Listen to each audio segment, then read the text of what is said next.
Equity markets had a good end to the year, buoyed by less negative than expected economic data and hopes for a trade deal between the US and China.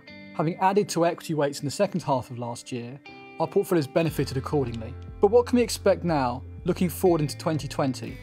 Perhaps more of the same? Economically speaking, the muddle through seems likely to continue.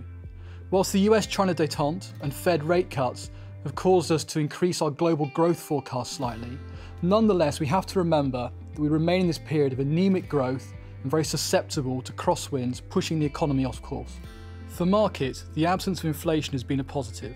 It has allowed central banks to be more proactive than they would normally be at this stage of the cycle. That's benefited bonds, keeping yields low, and that's had subsequent effects onto equities and the impact that it has on equity valuations.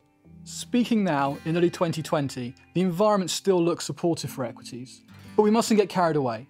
We're not talking about a repeat of 2019's fantastic returns. Single digits seems more likely.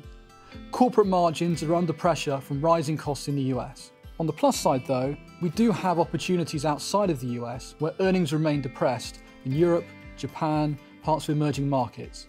So if you were to see a pickup in global growth, then those areas could benefit.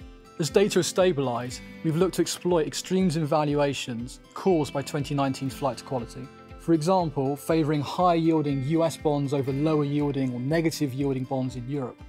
Thinking about international and cyclical equities as opposed to US or defensive equities. In conclusion, we continue to try to generate returns for our clients while being mindful of the risks that are ever present in markets today.